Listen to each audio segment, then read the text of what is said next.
Brilliant. Hello, everyone, and thank you for joining me for today's webinar of supporting others at work and home. So kind of what we're going to be talking about today is this idea of how throughout the pandemic, but also just generally in our lives these days, we're finding that so many more of us are ending up in conversations around mental health and mental well-being. And I wanted to talk a little bit around how we can structure and approach those conversations in ways that feel safe and comfortable, but they're also as productive as possible, because as you'll be in the same situation as I am sure, time is a bit precious at the moment and a little bit strange as well. So I think sometimes we need to just be a little bit more aware of what pressure we're putting on ourselves and what pressure we're feeling from others as we deal with these changing situations. To introduce myself, my name is Harry Key. I work at CiC. We are a global EAP organization. My role is as a clinician, I'm a psychotherapist, is to work with our customers and work generally with the changing world of mental health out there to put together hopefully interesting organizational topics and programs like this. So what is happening? Well, we know that mental well-being is affected by the pandemic. And as I said, this general period of change and uncertainty, it feels like for many these days that we're just being hit with difficult story after difficult life change. And that can really shake things up. And although so many of us have really good access to mental health support, either locally here in the UK through the NHS and other services and other charities, but also we're seeing an increase in the usage and promotion of employee assistance program services like CiC. So lots of us, whilst we do have access to these programs for professional support, many of us still won't access those options without speaking to a trusted peer, a close friend, or a loved family member first. Very often, and it's just the way that we're set up as human beings, I think, we want to speak to someone close to us first before we pick up the phone and speak to a stranger, particularly when it comes to our mental well-being and our thoughts, our feelings, and our emotions. There can still be quite a lot of stigma around speaking up around that. So finding that trusted peer, colleague, friend, or family member can be really powerful. And as I said, today we're going to look at what we can do to make these conversations safe and productive. I'd love to hear from you, and type out in the chat your responses to me. I'll keep the conversation going as me saying hello to everyone. But tell me in the chat, have more of your colleagues, friends, and family members spoken to you about their mental well-being? Have you found that you're in more of these conversations? Or perhaps you're one of those people that has gone to a family member or a friend or a trusted peer and colleague to have a conversation around their mental health. Why is it that you felt more comfortable approaching someone that you knew rather than calling up a stranger? I don't want to assume here that I have all the right answers, so I'd love to hear your experiences. Someone said here in the chat privately that they've gone to speak to a peer a number of times, and thankfully their organization has mental health allies. Okay, yeah, so lots of organizations will have different internal setups of people that are trained and supported to deliver these trusted conversations. And like I said, going to whatever it's called, a mental health ally, a mental health first aider, a champion. Here at CiC, we run what we call our peer support networks. If you have someone that you can go to that's named within your organization, it can really lower that bar to access. Thank you for sharing that. Anyone else here? Has anyone found themselves in more of these conversations where maybe you're just someone that naturally people approach to talk about their mental health and their well-being? Or perhaps you're one of those people that knows that you have all of these resources for professional support available to you, but you just don't really know how to access them, or you don't feel comfortable accessing them, off your own back, as it were. Someone's saying here privately, yes, I'm finding colleagues and my team are opening up more, and I too have accessed the CiC counselling this year, which helped immensely. Well, first of all, I'm really pleased to hear that our services helped you immensely. I mean, for us at CiC, having an advocate like yourself, someone who's used the service, who can help demystify it for other people and just lower that bar to access is really powerful. And I'm pleased to hear that your colleagues and team are opening up more to you. I think that's a really good positive sign of the times around how we've been able to change the stigma and lower it around mental health to the point where these discussions don't feel quite so scary or so dangerous for some people. And that, again, this is what I'm talking about when I'm talking about going to speak to a trusted peer or colleague, or maybe it's a friend or a family member. It's just such an easier conversation sometimes for many people just to go into that without having to call up a stranger first.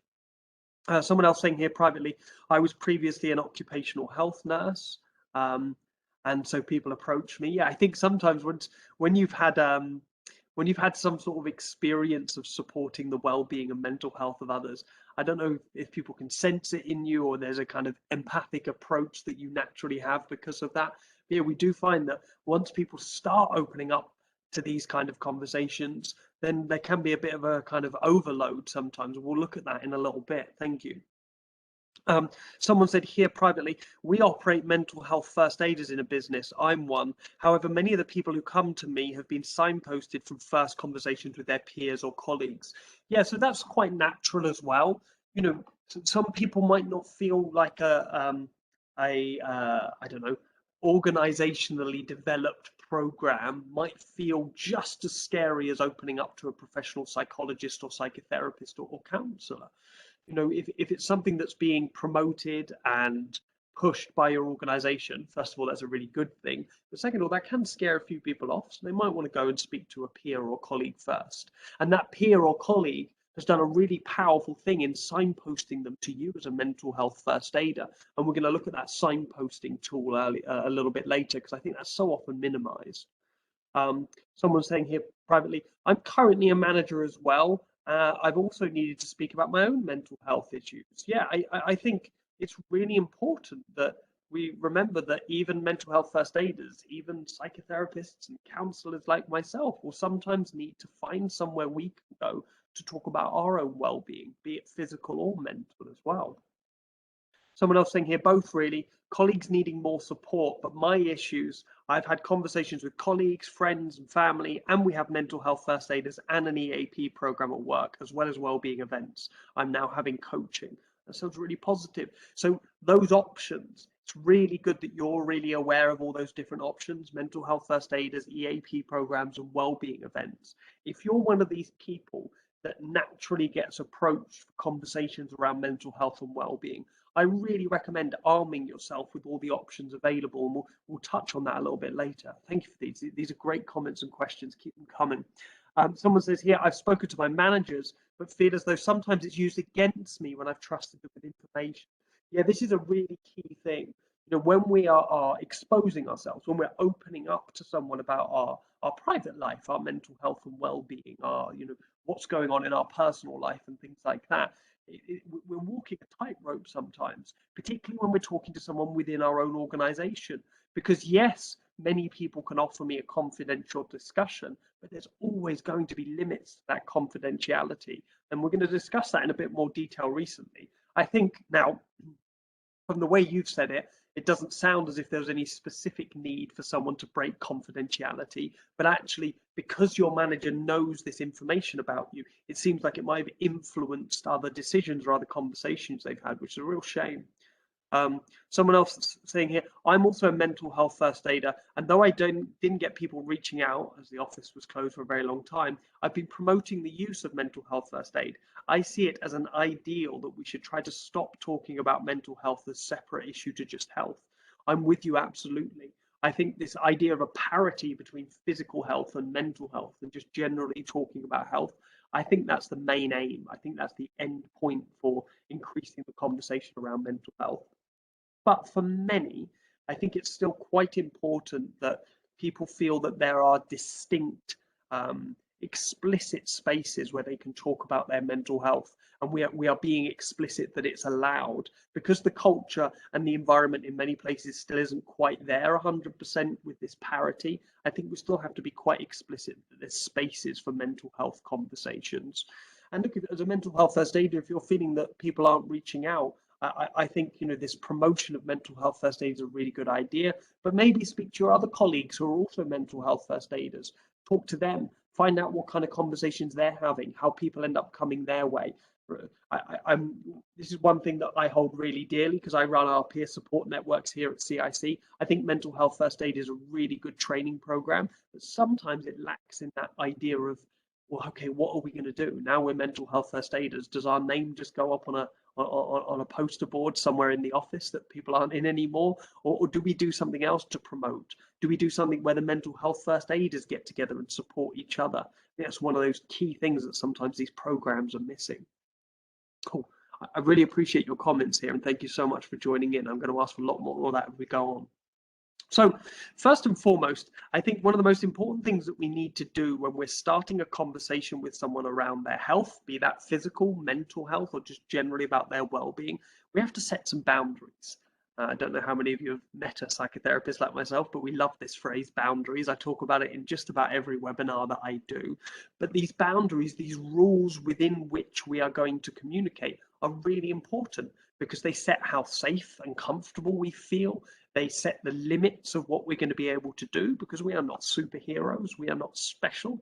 And they also give that kind of shared responsibility between me and the person I'm offering support to, where we're kind of being explicit about what the limits of this relationship are. So first and foremost, I might want to approach someone and offer them a conversation about their mental well-being. It might be a family member, a friend, it might be a colleague, I might be a manager offering it to my team. The most important boundary we must talk about when we're starting one of these conversations is the time boundary. It can be really easy to end up in these conversations that drag on, or they go over the same points over and over again. And at that point, they're kind of counter-therapeutic. They're not helping the person, and you as the person helping them doesn't really feel like you're doing anything. So I always recommend, particularly if you're quite new at offering this kind of support to people, there is no shame in starting small. I don't need to speak to you for an hour about my well-being. Let's start with 10 or 15 minutes and see where we get to. If we need a bit more time, let's schedule another time to talk. I'd much rather smaller, safe, contained conversations than ones that just feel wild and like they could go anywhere. And we also might want to be explicit about our limitations. What are we talking about here? Especially if I've approached someone to offer my support on mental health or mental well-being, well, what am I going to talk to them about? And then, and this is the kind of comment that came up a little bit earlier about someone feeling like the information had been used against them. Okay, what are the confidentiality rules here? What are our boundaries around confidentiality? One thing that I like to share with people is just a small little clause or a little saying, a little mantra we can begin these conversations with. You know, if you are in a position to offer a confidential conversation, great, make that explicit to someone. Just say that although I'm your manager, I'd like to offer an opportunity for a confidential discussion. And by that, I mean that the conversation we have won't go any further, and I won't let it influence the decisions and stuff that I do as your manager. I'm offering you this as something separate from a manager.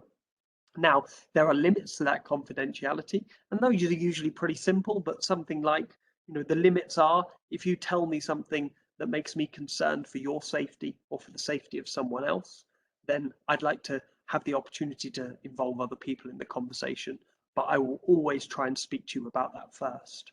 And that last bit is really key and really important.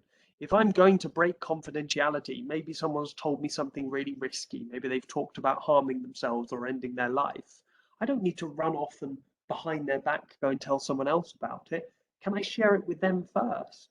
And if I've had this confidentiality statement at the beginning of our kind of relationship together, at the beginning of our conversation, it makes it much easier, because then I can say to that person, Harry, what you've just said is exactly one of those things that I think is quite risky and something where we might have to involve other people in that conversation.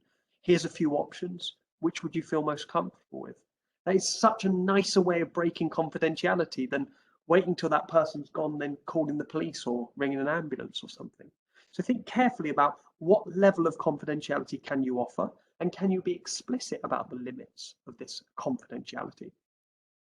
And then finally, I want to start thinking about the boundary of the style of communication. How are we going to talk? And this comes down to things like what video platform, or what, you know, am I going to call you on the telephone? Are we going to speak on WhatsApp? Are we going to do this in person? There's so many different considerations around how we communicate these days. And I think it's important to have a clarity of those before we go into the conversation. As you can see, right at the bottom of this screen, setting these boundaries is only half of it. The hardest half of it is sticking to the boundaries. And look, this cannot be stressed enough. This is where this whole idea of care and safety and safe spaces for these conversations come from. It's not the intention, it's not the rules that you set, but it's how you stick to those rules and how you securely keep them safe by sticking to these rules. And it can't be stressed enough. This is for your benefit and for theirs. And it absolutely can be done with care. If someone's pushing one of my boundaries, it's much better to say, oh, I think we're pushing one of the boundaries here, or we think we're, pushing one of those things that we set at the beginning. Can we come back a little bit? Can we backtrack a little? Rather than waiting until it's too late, waiting until someone has crossed a boundary and then just saying, right, you've broken the rules now. And it's much harder conversation to have, of course, because then you feel you're in the territory of right or wrong and judgment. And that's not really where you wanted to come to for a conversation around your well-being and your mental health. I've asked a question here on this slide, and I'd love to hear your answers. Please send them to me in the chat. Type them out so that everyone can see, or type them out so that they're private so that only I can see.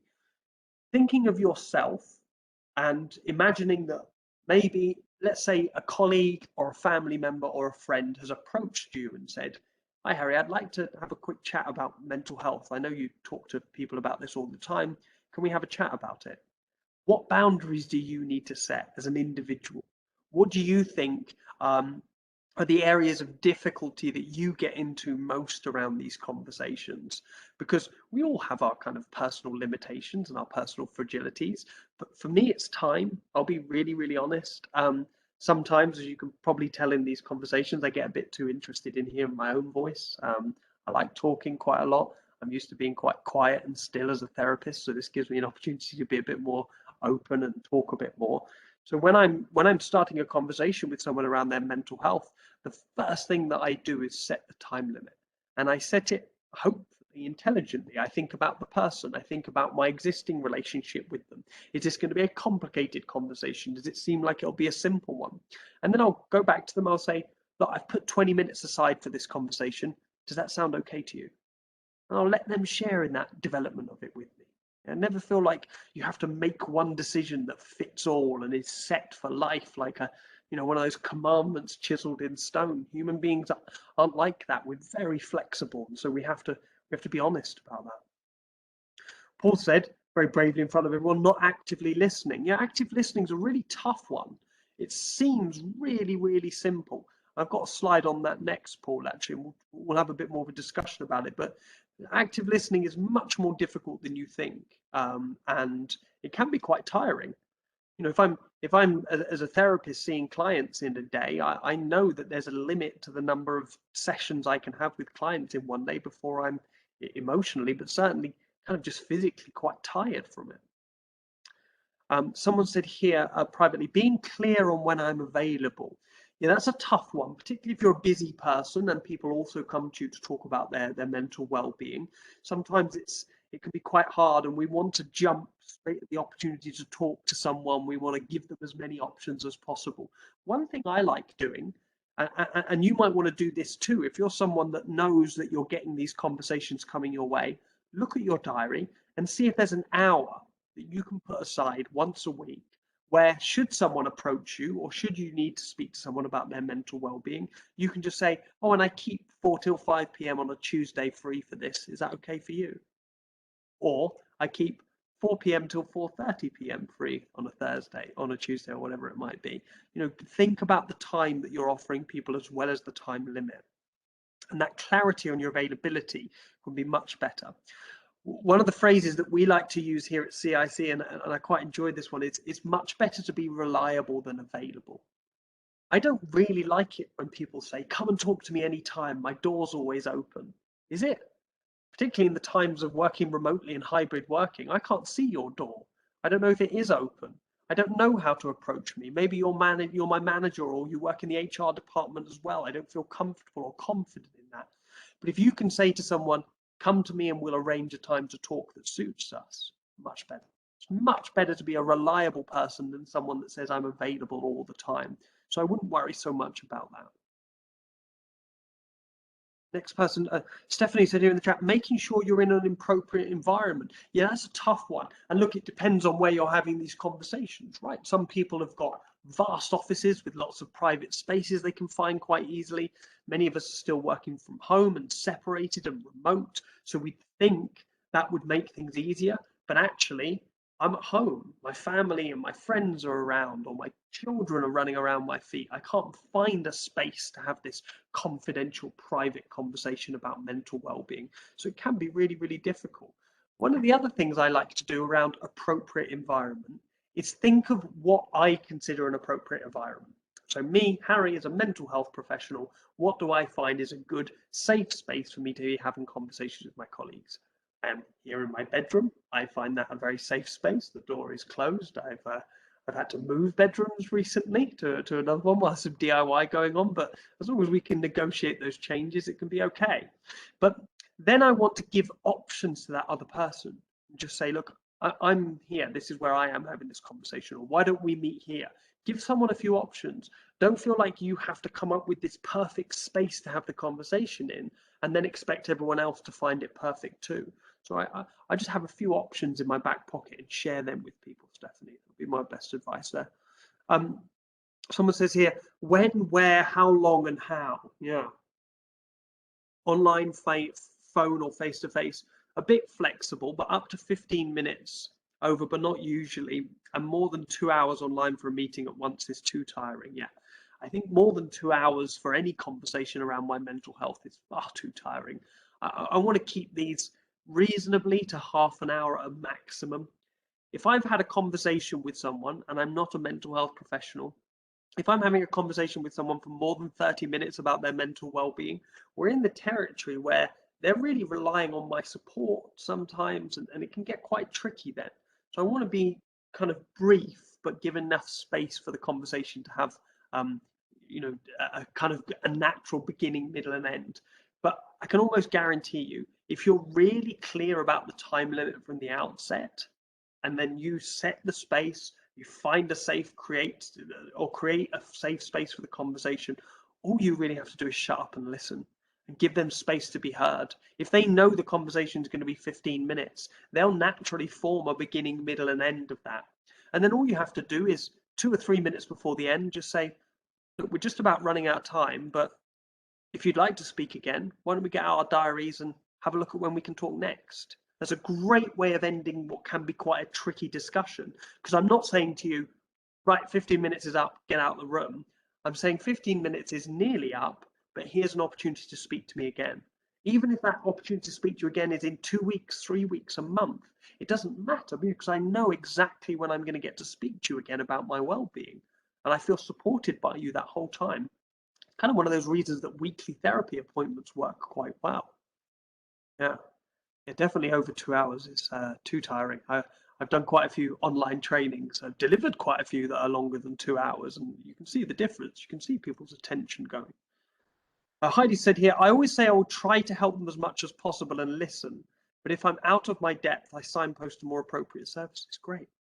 By the way, signposting someone to appropriate services is helping as much as possible. It is a really powerful tool, and we'll talk more about that a little bit later. Laura says here finally, how would you suggest to a manager that a conversation isn't appropriate? It's not for an open office setting when it's happening. This is a really difficult one, especially if you're not a manager, so you're speaking up the power imbalance, i.e. they're more senior than you are, can be really difficult. I think certainly having this conversation one-on-one with them is much better than trying to have it in the open setting, although an open office is, sometimes unavoidable. Trying to find some private time to carefully and without judgment address this with the person. And the best way of forming this non-judgmental approach, again, something we'll look at in a minute, but it's just to think, I'm not going to try and imagine why they're doing this or why they think it's okay or what it is about them as a person that makes this feel comfortable for them. All I'm going to do is report to them the facts and how I feel about it. So I noticed that conversation you had the other day in the open office. I couldn't help but overhearing it, and it made me feel a bit uncomfortable to overhear that in an open office setting. I just wanted to let you know. That's the kind of way that I would approach it. But of course, that depends on your relationship with the manager and how senior they are compared to you, because it can be really, really difficult. I'd also recommend speaking to other colleagues, seeing if they feel the same. Thank you for that. So we're going to set some boundaries and stick to them. And this slide really combines a few topics we've already talked about here. Kind of whole body or active listening, and this non-judgmental approach. So I know this, by the way, this picture looks a little bit childish. I think it's from a kid's book about listening in class, but it's the best picture I've come across of someone really truly listening. When we're talking about active listening, what we're doing is we're making an active effort to take in what the other person is saying without filtering it through any of our judgments, our presuppositions, or any of our ideas about this person. So I just want to hear the words as they come. And if there's anything that I don't think I understand from their perspective, rather than trying to guess, ask them to clarify. One of the best things to do this clarification around is when people use mental health words like stress, depression, anxiety, grief, sadness. I can't assume that anxiety feels the same for you as it does for me, or grief, or loss, or pain. They're going to feel different for each of us. So when I hear words like that, I just say, what do you mean when you say anxiety? I just want to check that, how you define that. What does it feel like for you? Because for that person, they might have categorized it in their mind as anxiety, but haven't really been explicit about how it feels to them. And we can help them a bit more by just giving them that space to maybe spend some time thinking about how they actually feel, rather than doing what our brain naturally does, which is try to diagnose and categorize things.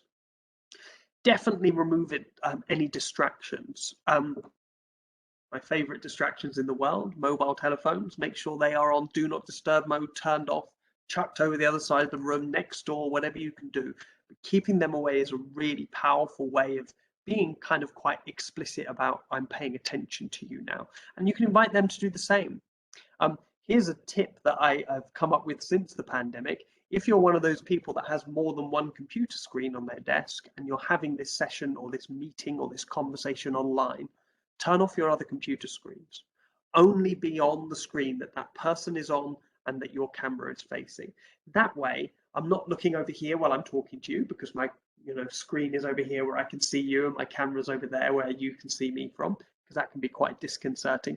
And also, it means that I'm not watching and speaking to you, but my email notification pops up on my other screen and my eyes go over here, and all of a sudden you're starting to feel like there's other people in the room, you're not being properly listened to. So anything we can do to remove distractions is really, really useful.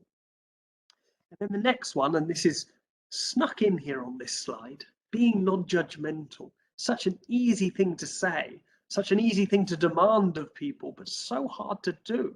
Human beings are naturally judgmental by our nature. Our brains are always judging and assessing everything around us for signs of danger and death and destruction and love and whatever it might be that our brains are looking out for at the time. So when I say non-judgmental, what I'm talking about here is, can I put my judgments to one side? All of you will have judged me. You can't help it. I'm wearing certain clothes. I'm in a certain environment. I look a certain way. I speak a certain way. All of these kind of things will force you to form some sort of judgments, because it's your brain trying to decide whether you know me and whether you feel safe and comfortable around me or not. It's natural. But your judgments are about you. They're not really about me as a person. They're just about the bits that your senses have been able to gather. So when I say non-judgmental, basically I want to be kind of extra judgmental about myself. I want to think, am I leaping to any assumptions or judgments about this person? Okay, can I put them to one side? I'll look at them later if they're, getting in my way. But right now, I'm supposed to be focusing on this person, what they're saying and how they're saying it to me. The next one is kind of an obvious one for something called active listening, but you don't have to say much. So often in conversations, in our natural way of communicating, you're talking and I'm listening, but really I'm thinking of what I'm going to say next. It's perfectly normal, perfectly natural, and perfectly understandable. But when we're actively listening, stop trying to think about forming sentences in your mind. Stop trying to come up with the perfect response to things.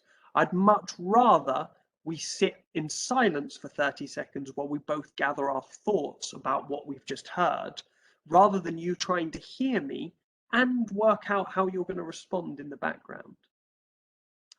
And the way that I look at this, I don't know if this helps any of you, but when I'm working with my clients, I visualize something.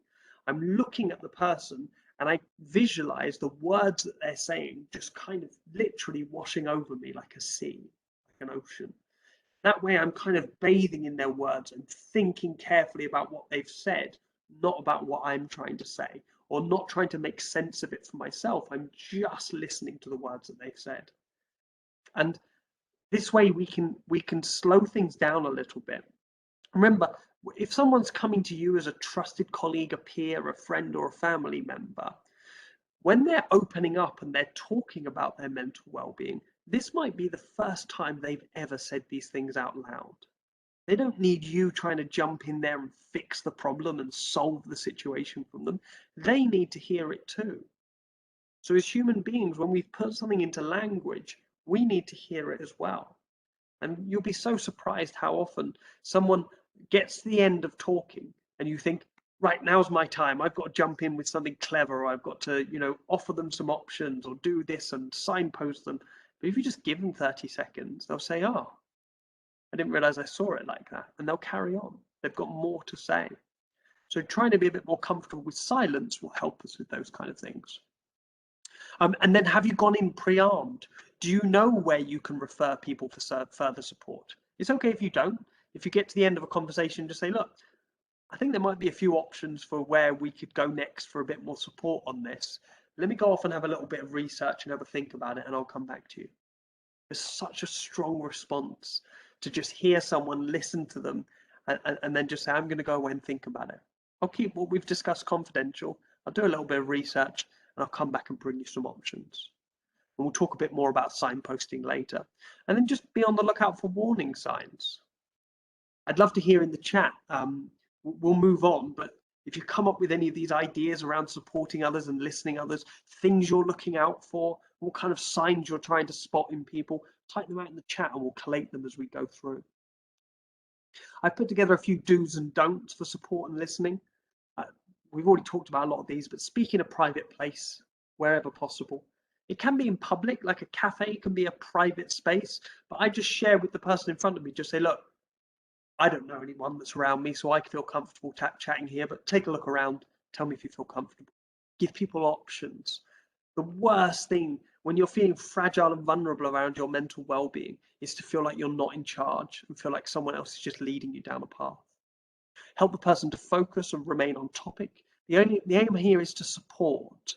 It's not about how to solve the issue or fix it. It's just offering them support. So we're asking opening questions, like I'm wondering how you're getting on. So open questions are ones that don't require a yes or no answer. Something nice and simple. Certainly don't try and diagnose. It's not our job. It's not my job as a psychotherapist to diagnose people with X, Y, and Z, particularly in my first couple of conversations with someone. Certainly give them space to answer. As I just said, that little bit of silence can be powerful. And trying to just imagine what it's like being in their position. And then I always love that skill I showed you earlier about arranging a follow-up meeting or conversation to discuss it further. It's a great way to end the conversation. Someone said here privately, I'm always looking of ways to help. So I've heard today that isn't always helpful. I like to help and find ways to do that. Yeah, I think, it's difficult. I think this word help presupposes that I know what this person needs and I know what they should do. And that even in 6 months of conversations of listening to someone for an hour a week, I sometimes don't know what they need or what's best for them. I can't put myself in this position of knowing what's best for other people because it's not fair to their own well-being and their own resilience. It's so much better if people come up with these things themselves, and almost always so much more accurate and correct if someone's come up for it for themselves. So instead of trying, I'd replace that word help with support. I'm supporting them in helping themselves. Yeah, Stephanie said it here. Sometimes people just need to be heard, particularly if they're coming to you as a friend, a colleague, a peer, a family member. They're just looking for a space to be heard. So we've already done all the work before we're already sat in front of them having a conversation. By setting the boundaries, by being non-judgmental, by practicing these kind of things, we've already done all the work before they're even sat in front of us. That's a good point. I also wanted to put in a few tips here around talking to children. Because, I said right at the beginning here, this is about talking about this at work and at home. And many of you will be wondering how to have your conversations around mental health with young people and children. Largely, I wouldn't treat them hugely differently. Obviously, I want to speak much more slowly and clearly and use language that a child will understand. But it's important to help your child understand the importance of mental health and to give them the tools to spot in themselves when things don't feel right. So having these conversations with them early on in their life is a really good preparation, in my opinion, for later life when these things come to a fore a bit more often. So always be thinking carefully about the right time and place for the conversation. They're your kids, you know them better than anyone else. When are they tired and grumpy? That's not the time for a mental health conversation. When are they sprightly and thoughtful and intuitive and explorative? When are they playing with new toys and looking at new things? That's the time to have a conversation around mental health. I always recommend lowering yourself to their level. If they're sat on the floor playing with toys, that is the best time to have a chat around mental health for children. You sit on the floor with them, try not to stare directly at them, let them play with their toys and just start the conversation. And I'll share a few kind of conversation starters in a bit as well. And yeah, just lowering yourself to level and showing open and caring body language. Again, these. No need for them to be in the room at all if you're speaking to your child about their mental health, no matter what their age is, all the way up to our adult children that need this same kind of support. Giving them a bit of a break from that can be really useful. Be honest and clear with what you want to talk about. I think it always helps, especially when we're dealing with a common situation. Maybe I want to talk to my child about mental health during the pandemic. Well, share some of your responses. Tell them how you felt. Tell them how it's affected your mental well-being. And give them those same kind of tools and tips so that they can open up as well. And just like with adults, don't try and solve the issue. I know that's so much more difficult when it's your kids, but it's just about giving them that space to be heard and understood. And if they feel that these are natural struggles and natural concerns to be having, they'll feel much more able to come up with their own solutions on it. And I wanted to give a few conversation starters here. Feel free to, to take a screen grab or photo of the screen or whatever. You can always find the recording of this on our YouTube channel. I'm just going to put a link to that in the chat because I always forget to promote it in the middle of the sessions when most people are here. So have a little look at the link there to our YouTube channel and feel free to sign up as a subscriber. That way you'll get a notification every month when the new recording like this comes online. Those of you that are already watching on YouTube, hello. So the conversation starters. I like this one, particularly with like teenagers or young people, but it works just as well with adults and colleagues. You don't seem your usual self today. We'd like to talk about it. I like that. You don't seem your usual self. It shows that I know you. It shows that I care. It shows that I've been paying attention and that I've noticed something. I might soften that for some people and say, you don't seem your usual self to me today. I'm putting my personal aspect on that, so you can disagree with it a lot easier. Or you seem sad or worried today. Do you want to chat about it, or is there anything I can do to help? It's a great one for colleagues. Naming a feeling for someone can help them say, oh yeah, actually I do feel a bit worried about something. There's some things on my mind. I don't want to talk about it. Or maybe we can find some time to talk about it. And another good one in family and friendship groups. I know things have been changing a lot recently. I don't know if you want to talk about how this change has made you feel. Just giving people that opportunity to have a bit of a theme to talk about in the conversation can be really useful. And I've kind of stolen this slide from my own presentation about burnout. I was starting to think about all of these different ways that we can support people. And one of the best things that we can do is support people to be more resilient. Resilience is one of those hated words in the psychological community because it's a buzzword, it's used all the time. I think it's in a lot of places that it probably shouldn't be. What we mean by resilience is our ability to kind of repair and recover after difficult events.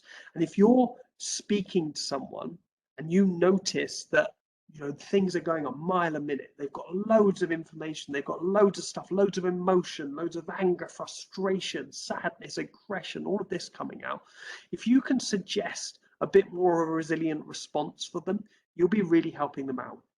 You're not telling them what the response should be, you're just guiding them through the process of finding their own resilient response.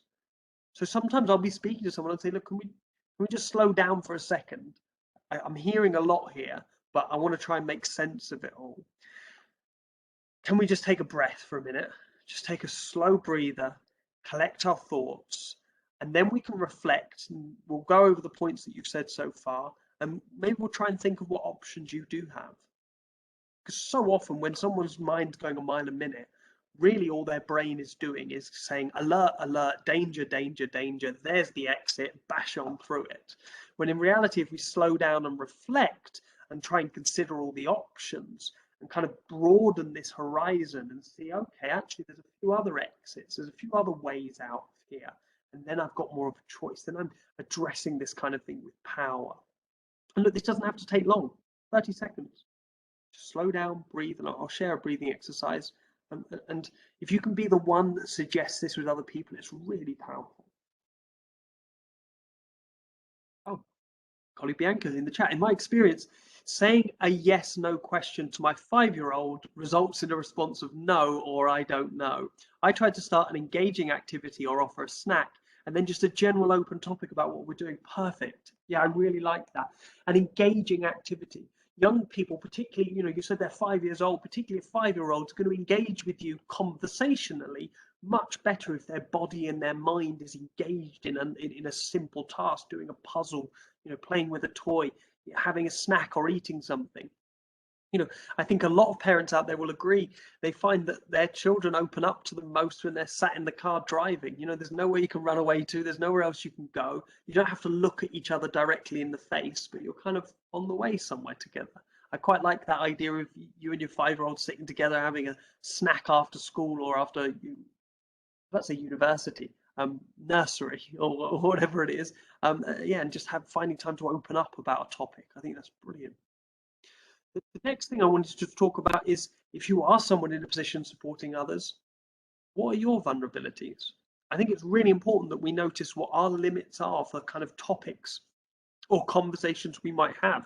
I might have been through some really difficult stuff in my life, and that means that I'm an advocate for helping others and I want to provide support, but it also might make me vulnerable and fragile around certain topics. And we'll all have different triggers, things that set us off, things that make us feel low or difficult about things.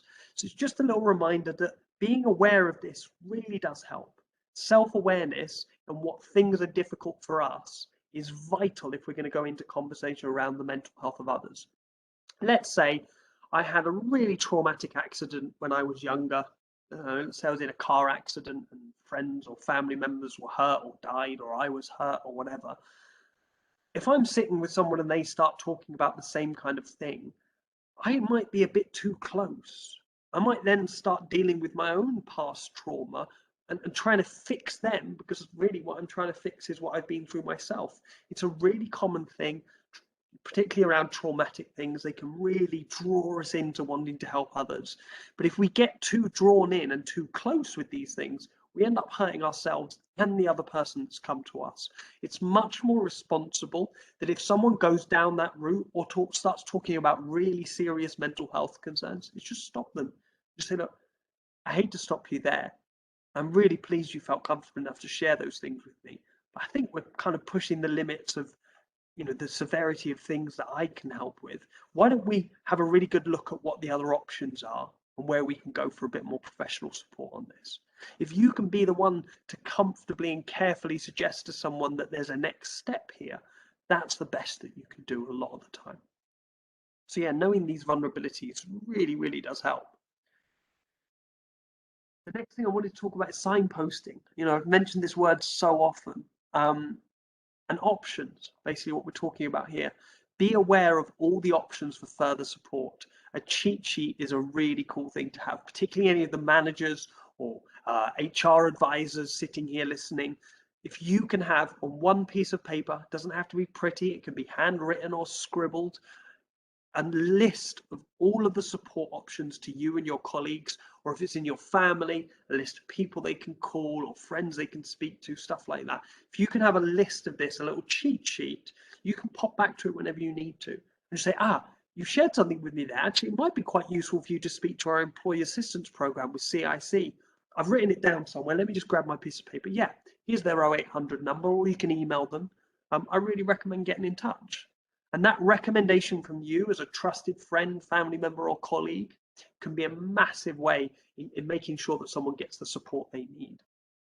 I go hard on this because this is often minimized. We can often feel so weak and futile. If someone's come to us, we've listened to them for 5 minutes and said, I can't help with this, you need to go over here. But in reality, what we've done is we've created a space where someone's found out within 5 minutes the right next step for them. Brilliant. Absolutely fantastic. There's another phrase we use a lot at CiC that I like, which is the time in which someone most needs support is when they are least equipped to find it for themselves.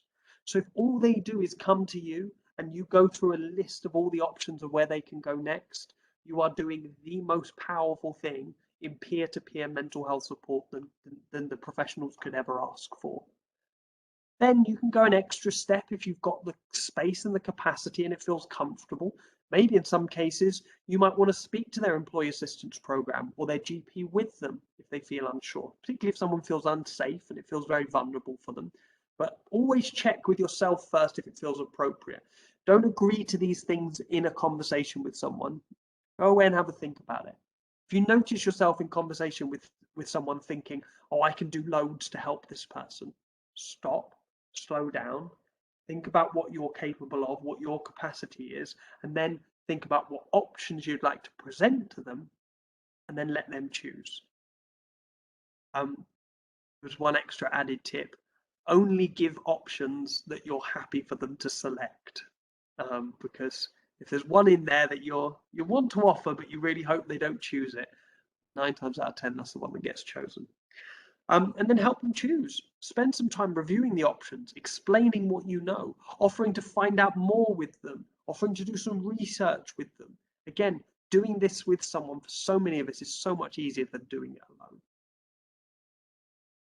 And then finally, for those of you thinking about supporting your friends and family members at home, we can model really good habits of good mental well-being, talking openly about our feelings, speaking about the changes and the emotions that we've noticed and the problems that we're facing, taking good care of your own mental and physical health. It's just a great model for our kids, for our partners, for our other family members. I think at home, I know I go a bit hard on technology, but think about the use of technology. It affects our sleep. It affects how well we feel listened to and engaged with. So, trying to come up with spaces within the home where people could voluntarily give up their devices and go and sit and do something different, or maybe a certain earmarked part of time where people are going to switch off and be together as a family. I think it's just a real crucial way of naturally encouraging those conversations around well-being. Because if we're not all so easily distracted by our phones while the TV's on, if the TV gets boring, instead of all going off into these separate worlds, we might actually talk to each other. We might actually share what's going on with us. And pay attention to them and everyone in the house. People easily feel left out, particularly at the moment. Particularly if someone's just kind of quietly going about their day-to-day and nothing much is changing. Just checking in on their well-being is really useful. And healthy routines and boundaries. I'll say this until the pandemic's over, and then I'll continue saying it. Human beings survive and thrive much better when we've got good routines and clear boundaries, and they help us regulate our emotions, how we feel about things, how strong we feel. And so I think it's just really useful to constantly be being explicit about them at home. I mentioned in my resilience response breathing. This is my favorite breathing exercise. It's been around for thousands of years. I talk about it in just about every presentation I give. If you've been to any of my presentations or watched the recordings of before, you'll be bored of it by now, but it is so powerful. It's so minimized. Breathing in the present slows things down. It reminds me where I am. It reminds me what I actually have to be concerned with, which right now is all of you listening, sitting in front of me. I'll give you time to go through that in your own time. And the last one I wanted to talk about is kindness and compassion, caring for yourself. There's kindness to others, It's why many of you have shown up to this webinar, is because you're kind to others and you're wanting to show kindness and care to others. It's good for us. It boosts serotonin, our endorphins. Let's not forget that we get something out of it too. It makes us feel satisfied. It naturally reduces anxiety, as we feel like if we can support others, we must be okay. But so many of us do this kindness to others and forget the vital kindness to ourselves. And Audre Lorde says it better than I can. Caring for myself is not self-indulgence, it's self-preservation. So think about, be honest with yourself. Acknowledge what's difficult for you, what you need. Acknowledge the times you've gone too far with trying to support other people. Maybe you have got too involved. Maybe you did try and fix someone when all they needed was listening to. It's okay. But just treat yourself with kindness and honesty. This is a good antidote to fear and anxiety too. Makes us feel really back in charge and powerful if we can be honest about what our negatives and positives are, and give yourself permission to enjoy things. Just because you're someone that other people come to when they're not enjoying things doesn't mean you have to walk around being somber on their behalf. Enjoy yourself. Find the joy in life. It's there. And yeah, sometimes you just need to give it a little bit of a kick up the bum. Cool. That's pretty much the end of the presentation. I just want to remind you, for those of you that are subscribers to the CiC Employee Assistance Program services, the best way to find out about what's available to you is through Well Online, and that's well-online.co.uk. If you don't know your login details, speak to your HR department or give us a call. You can send us an email anytime, assist@cicwellbeing.com. For those of you watching on the recording on YouTube, goodbye. For those of us here still live, we've got a bit of time for some questions and answers, but thank you for joining us. And just a little reminder, there's the YouTube channel in the chat there, so hopefully see you all around. Take care.